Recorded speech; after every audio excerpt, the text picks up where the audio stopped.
Hey everybody, this is the Sliders Review, and I'm here today to talk to you about Doom Patrol Season 4, the final season. I really don't know too much what to say about this season. It's better than the third. I did not like the third whatsoever. But when it comes to Doom Patrol, it is one of my favorite DC shows. It was a million times better than Titans. The only problem with this show is that sometimes they weren't serious enough. And then there was a lack of action. And there were no costumes for the superheroes. This show is really a bait and switch. Like when you first watched this show in the very beginning, when it was on DC Universe, we got introduced to Titans first, and Titans was very dark and gritty and completely different than what we know those heroes to be. So when people came into Doom Patrol, their expectations were very low until they watched the first episode. It's like, whoa, there's a lot of heart and emotion in this show, something Titans lacked. And so we was on board, and then with the humor and, the weird like supervillains and DC characters that you would never think make it into live action was just like hilarious and stuff. Like the dude who had like a dinosaur on his shoulder and Flex Metallo and everything. Like you would never expect to see these type of people in live action. So it was kind of like the Guardians of the Galaxy, but for DC. And we were loving it as fans. Now, in terms of me, I assumed they would turn into the Doom Patrol with the costumes at the end of season 1. Heck, they teased it twice, even with the original members in their costumes and stuff.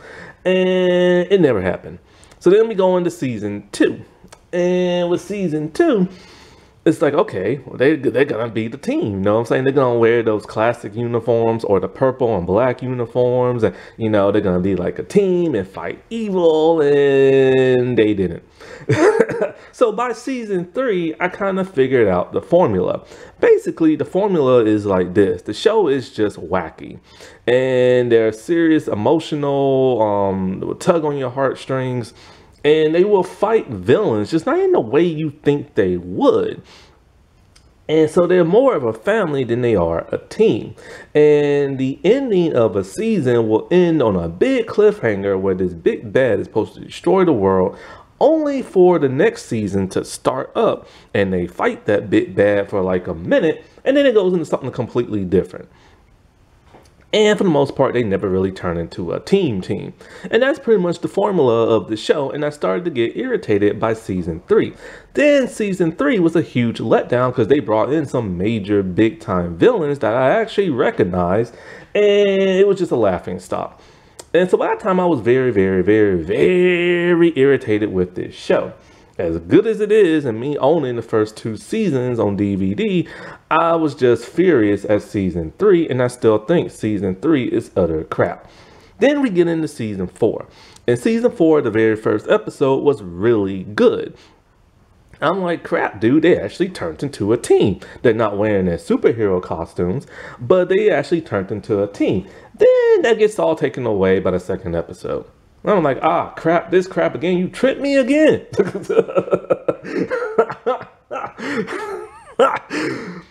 And so now that we are in season 4, a lot of things started happening behind the scenes. So with Titans and this show, it got split up and because it was 12 episodes and it got split up into 6. So it went on a hiatus. And so the show came out in January of 2022. They had their first 6 episodes. And so sometime by February or March or so, like February and stuff, they had to go on their hiatus break, right? So they can have the next episodes come out later on that year. Well, a couple of things happened. 1, a writer's strike. 2, an actor strike. So it got delayed, but the powers at be was shifting hands. David, the devil, Zaslav, the man that gives you Zazzy in your pants, He was in full grip of Warner Brothers in DC, and he was looking for somebody to take over the DC division of Warner Brothers, and he picked James Gunn and Peter Safran. Now, Peter Safran is only concerned about his horror movies he makes, and Shazam, but mostly the Conjuring universe. James Gunn is only concerned about the projects he wants to make, and he has a slew of projects that's supposed to come out. Superman Legacy is his main one he is working on. He is writing and he is directing that. So, because of that, they could care less about what happened to all the other DC shows that were out. And well, the other DC shows started dropping like flies, all getting canceled one by one. Halfway into this series, we find out both Titans and Doom Patrol got canceled, and their shows hadn't even wrapped up yet. So that was a huge disappointment. It's kind of like, what's even the point of coming back for the second half of the season if the show's just getting canceled? And this season is a little confusing and odd. Well, sometime later last year, Titans came back halfway like they were supposed to. So we thought, okay, cool. So Doom Patrol should be right around the corner. But they wasn't. Time passed on, time passed on, time passed on. And it's like, well, where the heck is the show at? And then we thought maybe they just decided to just scrap the second half. Michelle Gomez, I believe that's her name, who plays Madame Rouge, put out a very pissy, cryptic message out on Instagram. I believe, and I can't remember what it says word by word, but she believed that the higher-ups just said, screw this show, and they're not even going to show the second half. And she was pissed because she's all like, they put in all that hard work, and now people aren't going to see their stuff. Only for James Gunn to be all like, nope, that's not going to happen. We are going to show the second half. So it was only a matter of time. Now remember, the first episode came out in January of 2022. Guess when the second half of Doom Patrol came out? October, not of 2022, but of 2023. Nearly an entire year. And I'm just kind of like, no way, if it came out in 2022, so that's close to like what like a 2 years and everything, basically.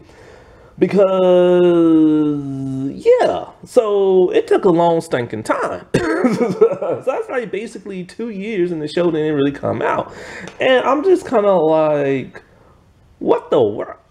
So by the time I was able to watch it, which I just decided to watch now because I completely forgot about this show. And a lot of other people forgot about this show. So it's been a lot longer for me. And so like, a lot of people, when they did decide to watch the second half, they kind of forgot what happened in the first half. I had vague memories of what happened in the first half. I remember they was a team. They fought some dude, I think he had like a, what was it, like a laser gun strapped to his thing down there or something like that. Then the team went into the future, found out that the mutant butts took over the world, and that Madame Rouge basically left the team when the butts came and abandoned them. And they're all miserable and all this other crap. Then they go back into the past to stop that. So they stopped the butts very early on. And of course, there's no action in the show, so we really don't get to see nothing. Cliff is dealing with Parkinson's. What is it? Cyborg, I think, is now looking back human again. And something else. Oh, the counselor lady that's inside Jane's head is no more. And I think the underground is collapsed. And so there's no more personas for Jane to like talk to when she goes back down there and all this other stuff. And it's really confusing. Rita is just depressed because the team doesn't want her to be leader no more. And they want Madame Rouge. Larry is falling in love with some guy named Rama, and I forgot how. And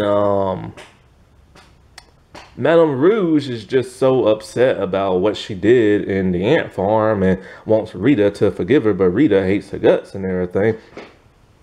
Then all of a sudden it shifts from that because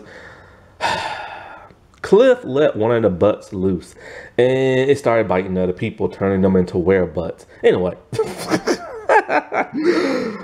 Oh, I can't believe I just said that.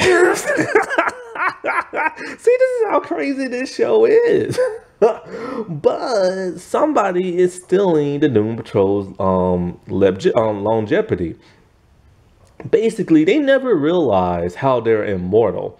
And Niles never told them that. And so basically, Niles stole like a necklace from like I think a Mortis or something like that gives them longevity. And he put a piece of it in each of the Doom Patrol members, except for that of Cyborg, because he was never part of the team back then. So there's like these people, and they're stealing it one by one. And so they're growing older and stuff. Then something happens with that one wizard type dude, and everybody gets turned into kids. And so, like, what is it? Rouge and, like, Rita finally, like, you know, they get over their hatred and stuff like that, and she forgives her. But then it pretty much goes into, like, the hiatus. And then when it comes back, it's just kind of like, huh? This season was a mixed bag. It was a little underwhelming. It was very confusing. And I really wish they could have went out on a huge hurrah and everything, you know? Or at least give us them in their costumes and them fighting and using superpowers. Like, finally live up to that. But basically, it's like that Smallville role. No suits and no, like, powers and stuff. I'm like, crap, dude. I don't want to have to go back to that Smallville crap again, where they can't put on costumes and use their superpowers and all this other crap. Ugh. Like, we over that, you know what I'm saying? And so Cliff, being the idiot that he is and gets tricked, he gives up his longevity, and Immortus is now resurrected. Immortus confused the crap out of me. I will quickly go into the character bios and stuff, but so here's the thing. I don't really know who Immortus is. Every time I look it up online, I'm just like, okay, it's some old general dude, right? And powers date back centuries ago. Okay, fine, whatever. He gets possessed by it, I'm assuming, and he uses that power to wreak havoc around the world, kind of having like godlike abilities, right? Whatever. That's the only thing I can think, I could figure out, you know what I'm saying? And so, like, this Immortus is completely different. This is Immortus in the show, and it's Isabella. Now, you might think to yourself, she looks familiar. Why does she look familiar, right? Well, she's been in the show since season 2, but she pops in and out. She was the actress who was supposed to play, I think, Rita in a play, and it pissed Rita off because Rita's all like, this is not how it happened, and this and that. Then she reappears in season 3, doing all that crazy flagellation crap, whatever you call it.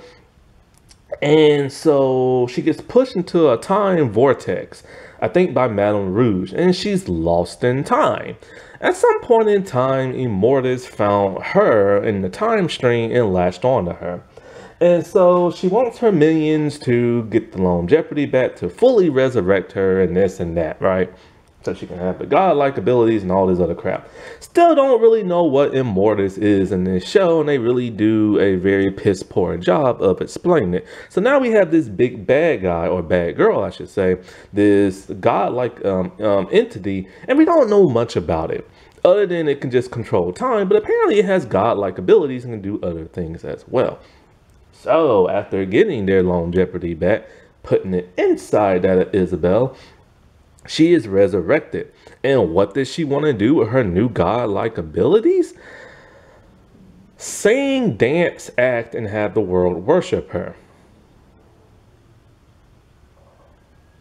I kid you not. Basically, Immortus and her are basically one. And it's mostly her controlling it. And when she gets pissed off, Immortus does the scary demon voice type thing. You know what I'm saying? And so, but other than that, she's bubbly. She like the actress who plays her does an amazing job. I wish she could have been in the show more, just not as Immortus. But anyway, all she wants to do is be the best actress ever, have everybody worship her, have Immortus Day and everything like that. When she uses her godlike ability, basically all she can do is like, change time going back a couple of seconds or a couple of minutes. Every time something bad goes her way, she just resets time and make it better. So say like she's supposed to like be awarded something, right? Like an award. But in one episode, no, they're not giving her the award. They're giving the Doom Patrol the award. That pisses her off. She resets time about 5 minutes and changes everything. That's basically all she does. Then, out of nowhere, there's a musical episode. I was not expecting a musical episode, but I will say it was a good musical episode. I was surprised a lot of them can sing and dance, except for Brandon Fraser. Dear God. Man can't sing.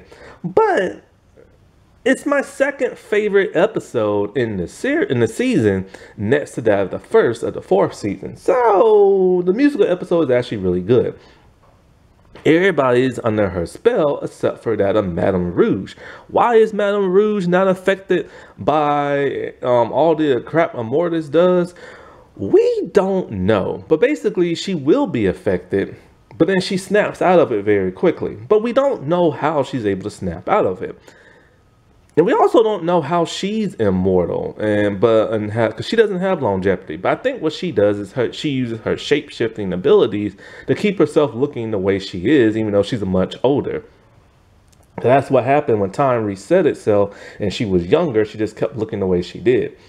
Anyways, so she's able to convince everybody that, look, man, we're in a fantasy world created by Immortus. So she shows everybody the videotapes of their therapy sessions and it snaps them out of it. Cliff is the only one who wants to stay in that crazy reality because he gets to look human.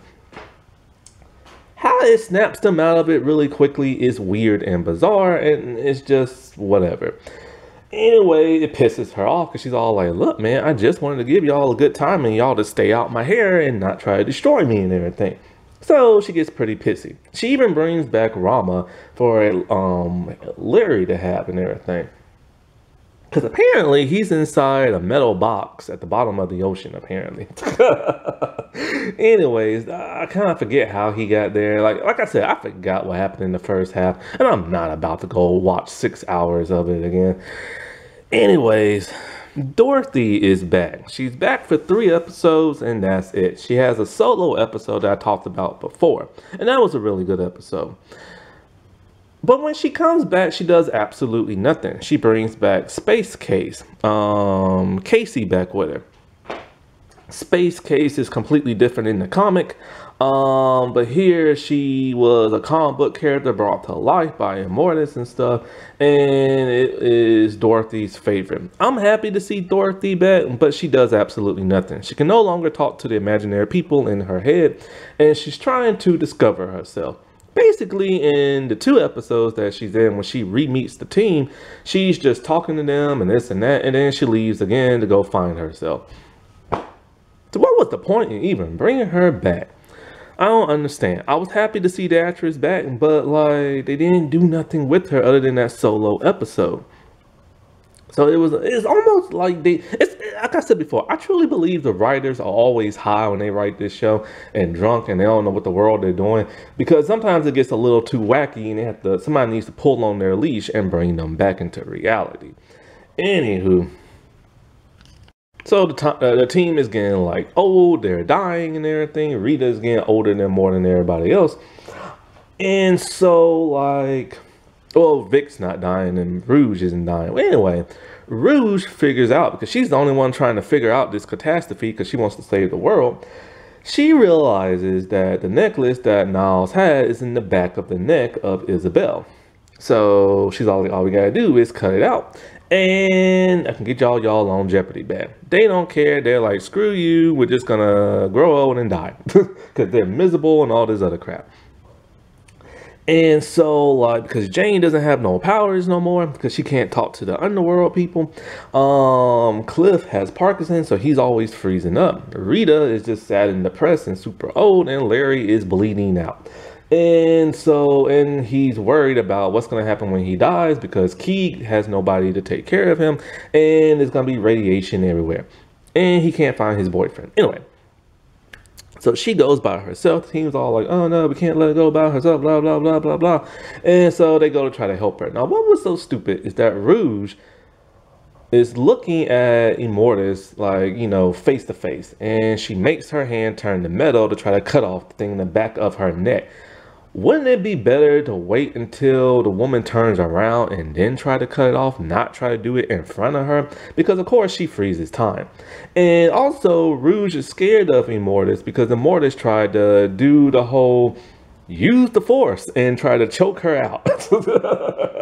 So anyway, she gets pissed and creates the time vortex and sends them all into limbo, where they can actually die in that. So at this point in time, right before the hiatus, Vic reconnected with his friend Derek. And his friend's all like, dude, man, you used to be Cyborg, you used to be the man, now you just looking human again. So Vic decides he's gonna put his armor back on with some upgrades and stuff. What was the point of that story arc? I have no idea. Also, did you know the actor who plays Vic is British? I got to hear his voice for the first time in like an interview. I was shocked and amazed. Anyway, so he creates like a pod for them to all be safe in, and Keeg realizes, oh, there's different time portals that has y'all long jeopardy. So they all go in it, right? And this is where we get the individual stuff, and so, but they all fail at their mission because they're just idiots and all this other crap. And so when they go back, they decided, you know what, Rita is dying, because she didn't even get to go with them because she's dying, laying in bed and really, really old. And because she's just giving up. And so, like, ran out of breath. So they go back to fight Immortus after they do their little individual character arc episodes. That's all in the same episode. And Jane has reconnected with the underground. They have all merged as one, and she is now the kaleidoscope, whatever that means. And she can control all their powers at once. They don't have to come out of her and stuff. So they try to fight Immortus, and I'm like, yes, we finally get a superhero beatdown. Nope, it only lasts for like a couple of seconds. Of course. And then something happens. The Werebutts come in. See, the Werebutts are pissed at the Doom Patrol for killing them. And so the new ones are like, you know, wanting to kill them. And so they come to kill them while they're fighting Immortus. And Immortus is like, what the heck is this? Butts? And so she fights them off and they're all fighting. So the Doom Patrol kind of sneaks on out of there. Then they all start singing. Not the Doom Patrol, but the Butts and Immortus start singing a song that the Doom Patrol came up with, I think, in season 3. So something bizarre happens, right? The building in which they're in starts glowing magical colors, and then it disintegrates and turns into ash. So it's kind of like, well, what the heck happened? I'm just like, I don't understand what happened. Like, literally, what the heck happened? Are they dead? Are the Werebutts gone? Is Immortus dead? Like, well, what the heck happened? So they think, woohoo, a victory is the victory. But they didn't do nothing. So then, like, they go back to the home, and all of a sudden, Immortus comes back. So I'm like, oh, she ain't dead. And so she's all back and happy, and she's all like, hey, I got y'all some toenails to eat. And then y'all will have your longevity back. I don't get it. Are they her toenails? Because she's Immortus now, or like what? But they're like, screw it, we're eating these toenails. And so they eat them, and now they're back being young and immortal again. But sadly, it's too late for Rita. She has now died and turned into a ghost, and she wants her body to be cremated, and she wants to live on in the afterlife and everything. And so let's get into some character profiles real fast. And the last episode was sad, but at least they all got their happy ending, except for a couple of them. Because 2 or 3 of them die and everything. All right, so Madame Rouge, I'm still surprised they made her into a good woman and stuff, or a good person, or whatever you call it, like a superhero type thing, because she's supposed to be a villain. Anyway, she's trying to make amends for what she did in the ant farm. After her and Rita finally, like, kumbaya and everything, she takes over the Doom Patrol because they voted her in and not Rita.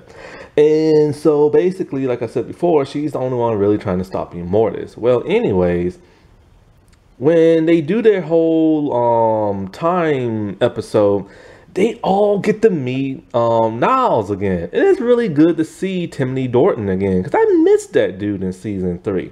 But of course, they're all pissed at him. Because, of course, for the Doom Patrol people, not only did he create the stuff that makes them look the way they are, but he's the one who caused them to die in the first place, only because he was trying to become immortal so he can take care of his daughter. So he caused all their accidents and everything. So they hate his guts. So anyway, when she's back in time, she knocks him out to get his necklace. But her other self comes in. And after she's captured, her other self, remember, is evil. And it's all, they have like a huge fight, and that's really cool to see, because you can really tell she wants to be a good woman, but her other self doesn't understand why, and she wants to stay in the ant farm. Anyways, they go back into the present, and at the very end of the last scene of the episode, we get to see her with a fire torch thing with a backpack full of gas, and a flamethrower, and she just sets everybody on fire at the ant farm, destroying it, because she wants that place like destroyed. I will say, even though I still think it was weird having her in the show because she's a supervillain, I do like her redemption arc, because you can really tell she feels terrible about what she did to Rita.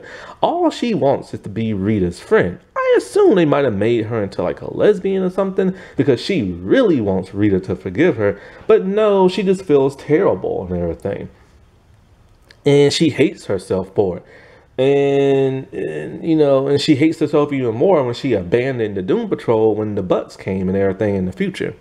Rita, I cannot believe what all they did to Rita this entire season. It was just a disgrace, because Rita is one of my all-time favorite characters in the show. I love the actress. The actress does an amazing job, but I could not believe what all they did. They kind of went a little bit back to season 1, where she's all like, woe is me, but in a different way. Basically, she is the leader now of the Doom Patrol in the beginning, and they've been having missions between season 3 and season 4 off screen.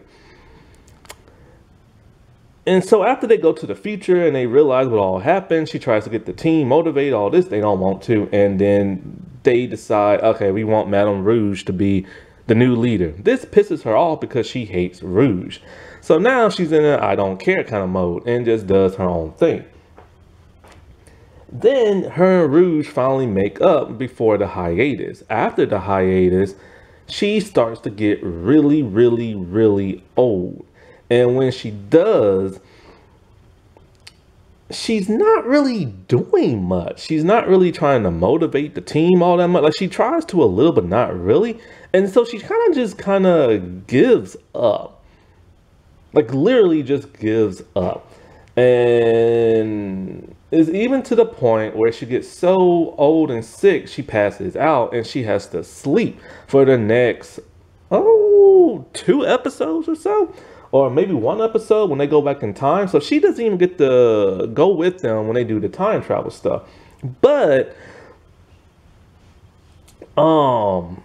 when she does start to get her memories back and everything, she's all like, put me in my wheelchair. When she does wake, put me in my wheelchair, we gotta go help save this and this and that. But she's unable to do anything because she's really, really, really old and really dying.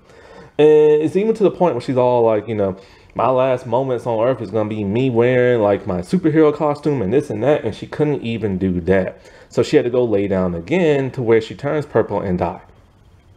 And so they had their time travel adventure and they fought Immortus without her while she was in bed dying and literally just died. And so, but they have her toenail for her to eat, but she's dead. So they all like, all right, let's just go back into the underworld and bring her back. But Rita decides, no, this is my time. This is my penance. Blah, blah, blah, blah, blah, blah, blah. Let me just be in peace. And she wants her body burnt. So then, of course, the writers decide to do a funny gag the way when she's being cremated, everybody gives her like an item that they knew she loved so they can burn with her.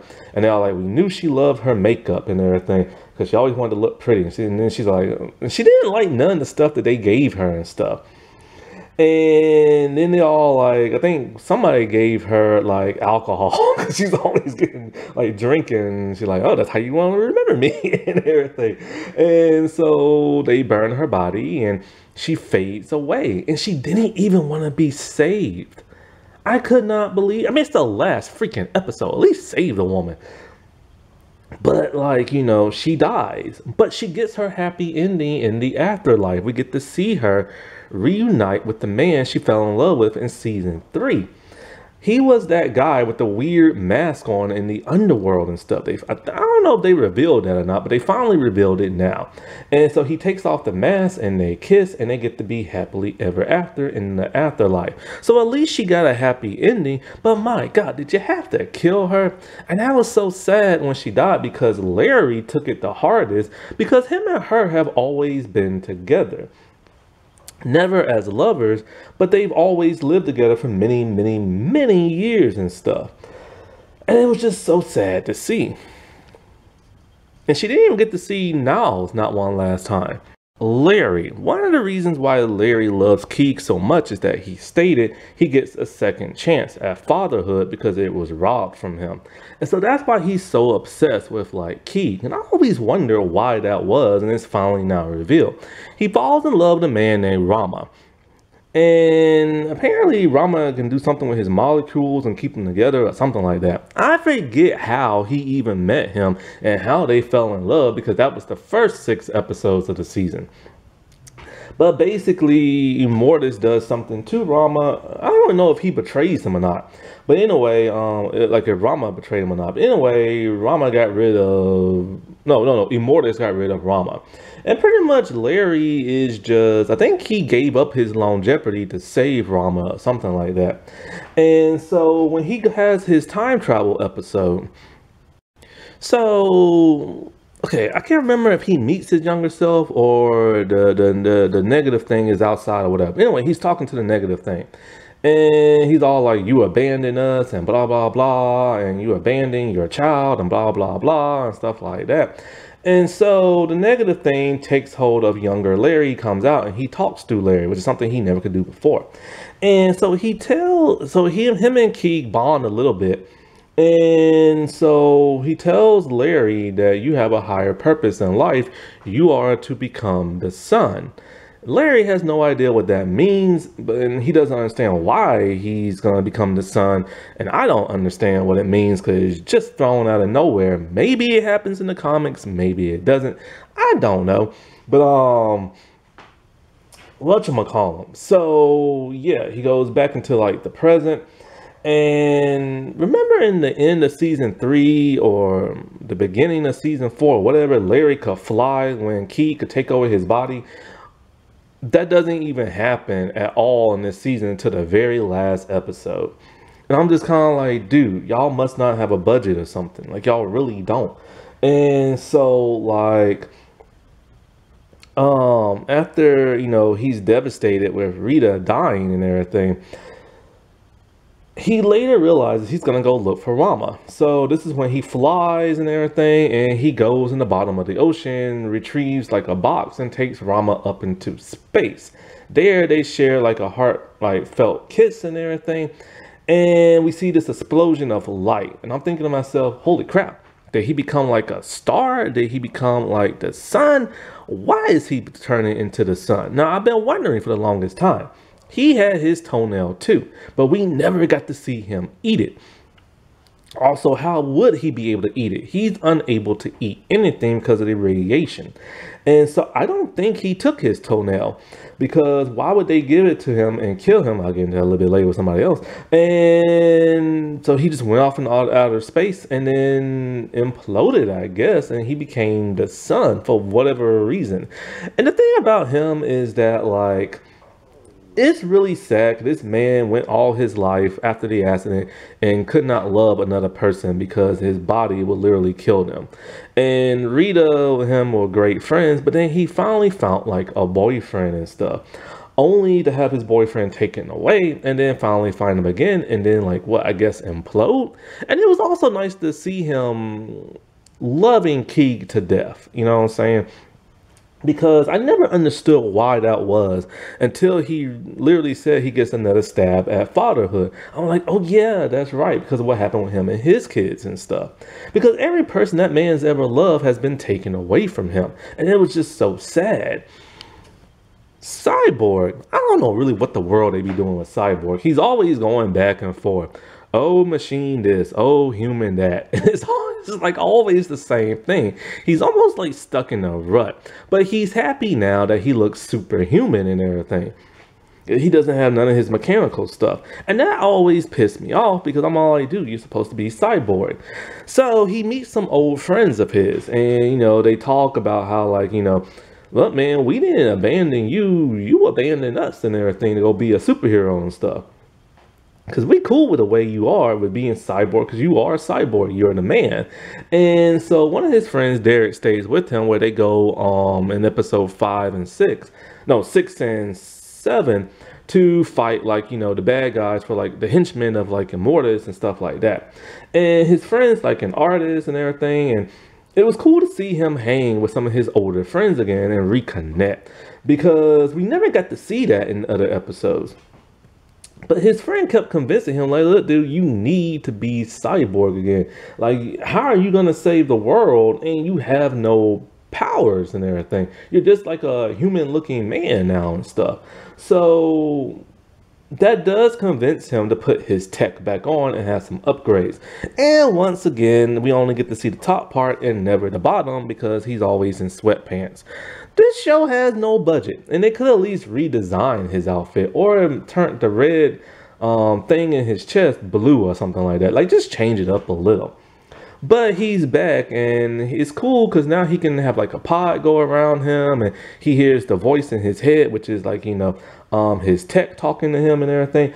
I was hoping that they would go more the New 52 route, but they didn't. And so when he's in the time string where everybody else is doing their thing, he's doing like a SOS, hoping somebody will hear him. And Derek hears him from the future, letting him know that, look, man, you teach all these young kids how to be like intelligent and stuff. So they all help him get back to like the present. And he even gets to talk to his older self. So apparently he survives all this Immortus crap and everything else, and it's not that doom reality of like the butts and everything where they're all like half dead looking and all this other crap. So when he's back and everything, you know, he goes and he starts teaching those younger kids with Derek and everything. And so that was kind of cool with him. It was really cool to see him have like some of his old childhood back, because once he became Cyborg, he became like a completely different person and a more depressed person. But helping these younger kids with his older friend, you know, that really, like, you know, made him like feel like everything's worthwhile, and he's gonna stay like a superhero.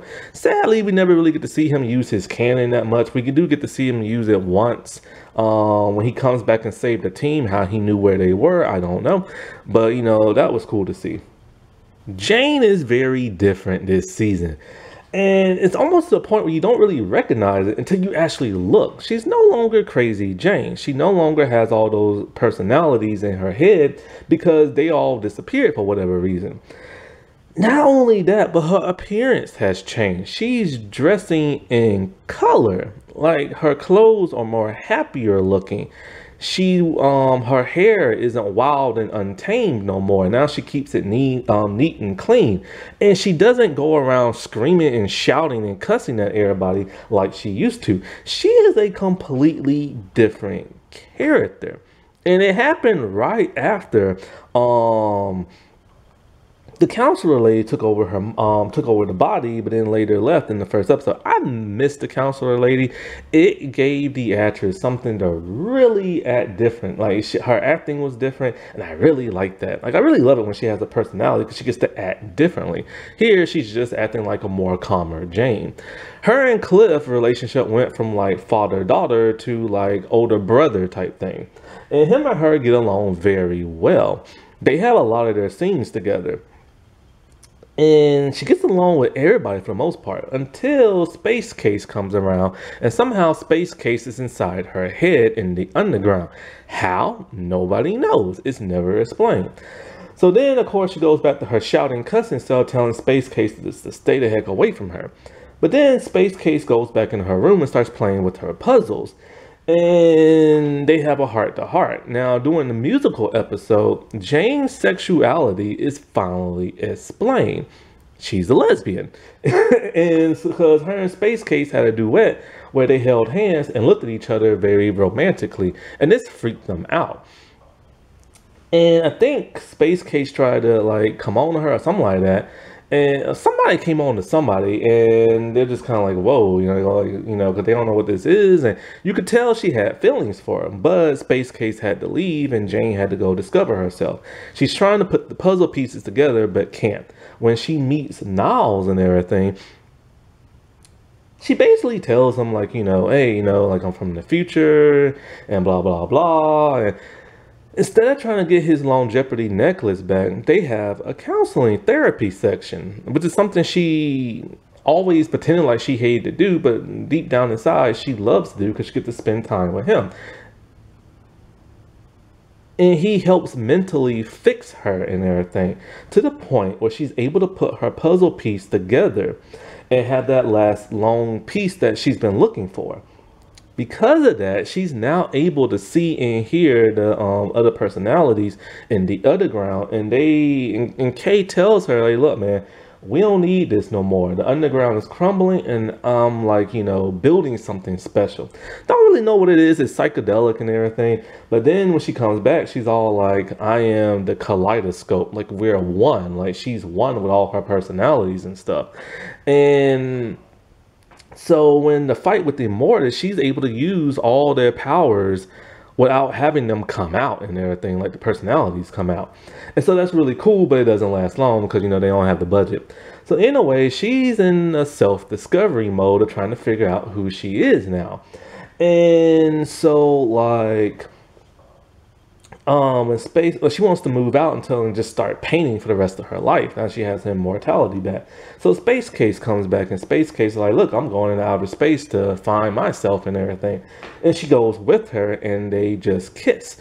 And so, yeah, her sexuality has finally been, like, explained. Because nobody never really knew when watching the show. Because some of her personalities are straight. And Miranda was straight, but was willing to do stuff with women to make her husband happy. But then when she was assaulted and everything, it caused Jane to be created. And so Jane's finally able to say, what her father did to her. And he just didn't do it to her. He did it to all the personalities. Even though she was created years after all that happened. But anyways, so she's going to start going by the Kaleidoscope name, but then Cyborg's all like, just go by K, because that's technically who you are. And so now she's going by K. And she is probably one of the most evolved and interesting characters in the entire show. She's always been one of my favorites and stuff. And it was nice to see her finally get her happy ending. Now, I don't believe her and Space Case hook up in the comics. This was just like for the show. And that leaves us to Cliff. Cliff is probably his worst this season. Now, he is dying of Parkinson's and everything, even though he had his longevity. And so all he wants is just to spend time now with his grandson and his daughter. He's able to have tactical touch in like his right hand, so he puts a mitt over it because he wants the first thing he touched to be his grandson, even though he had to touch something else with it. But he decided, oh, okay, they're gonna have like a redo. So anyway, He's gone from being like Jane's father figure to now like her older brother because of like, his daughter's back in the life. And so he's just in a pissy kind of mood because of the Parkinson and Niles and all this other stuff. And so this whole like Immortus thing, right? And he lets one of the butts go that bites other people and turn them into werebutts. And so like he foolishly gives up his longevity because he gets tricked. And so pretty much when they go back in time, see, when I say he's at his worst, he's very selfish. When Immortus comes back, he doesn't care. He's happy looking human again. He doesn't want to piss her off. He's happy even though she's this evil godlike being. But he don't care. He's also throwing out way more F-bombs than usual. And it's at the point where it's kind of annoying now. But anyway, when he goes back in time, he's treating Niles like crap because Niles can't believe that his drawing is now realistic because Niles hasn't created the robot man yet. And so he tells Niles, oh, you failed and you're a crappy dad and, this and that. So he's really giving it to him until some bad guys come in. And now it's all like, all right, it's time to see what my creation can do. He's like, well, I can't fight them. They have electrical axes. And you put my brain and water inside of a metal conduit. I can't fight electricity. So Niles kills one of the dudes. And one of the dudes tries to zap Niles. In this point in time, Cliff decides to save Niles. And by doing so, he lands on top of Niles, crushing his back. So Cliff is the reason why Niles is in a wheelchair. It is now finally explained. It happened during this incident. So this incident happened in the past. Kind of like a time loop type thing. And so, but he didn't just crush his back. He killed them and everything. So after that, he takes his longevity necklace, only for that wizard dude to be all like, you keep saying that Niles is like a monster because of what he did to you, but you took this dying man's longevity and you're the real monster. So Cliff gives it back so Niles can live and it restores his life, but not his legs. And so he goes back into like the future, the present day. And so that one dude was supposed to erase Niles' memory, but he didn't. And when Jane was with him, Niles had like a potion that could erase memories, but he didn't take it. So Niles knew all along in the past what he did. Well, he already knew what he was going to do to him, but he already had his encounters with the future selves of them and stuff. So that's really interesting that this is all coming to like full circle. Anyways, after Immortus is, well, technically they didn't even defeat Immortus. Immortus, I believe she still has her powers and everything. But anyways, she gives him a crystal and says, you'll know what to do with it when the time comes. He eats like his toenail, but I don't know how because he's unable to eat crap, I believe. So anyway, he goes to spend time with his daughter and his grandson. I don't know when exactly they filmed two scenes because, okay, we see his grandson in a chair. And then the next scene, he's outside holding the grandson. Two completely different looking kids. Don't even look like twins in different hairstyles. So it makes me wonder if they refilmed something. Because I don't think they knew they was getting canceled. So I think they had to reshoot some stuff, I think. So anyways, when he's trying to fix the car, he's realizing his Parkinson is still there. So he's dying no matter what. And he realized he didn't come back home with his daughter to live. He came back to die. He looks at that crystal Immortus gave him, and he's able to see into the future. He's able to see his grandson grow up from like a little toddler to like a boy to a teenager going on a date to him about to be a father himself. For him and his wife to break up, for him and him taking care of his mother growing old and dying, and him just like in tears at like her funeral and stuff. And then sadly, Cliff shuts down and he dies. But his last memories and his last moments on Earth was him finally getting to see his grandson live out his life, because Immortus knew it was never going to happen. And that was really sad and touching. So 3 of them died and everything. And Jane's the only one who really, like, you know, well, part of like the experiment had her true happy ending and everything. So this season is better than season 3, but not entirely. There are still way too many confusing episodes.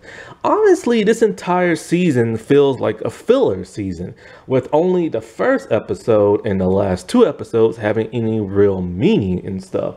But other than that, it just feels like filler. It's very confusing with the whereabouts and like Immortus and like their lone jeopardy and this and that, and them never truly 100% becoming a team. It's just kind of like, you know, it felt like they just threw a bunch of stuff together, put it in a blender and said, hey, this is season 4. Because, you know, this show was better in season 1 and 2 when it was on DC Universe. Once it went to HBO Max, this show just turned to crap, and it's quite a shame because this was one of the better DC shows. So season 4 is not entirely terrible, it just was mishandled by the writers, the showrunners, David and Peter Safran and James Gunn and all of them, because they just didn't care. Alrighty, well, I'll talk to y'all later. Bye.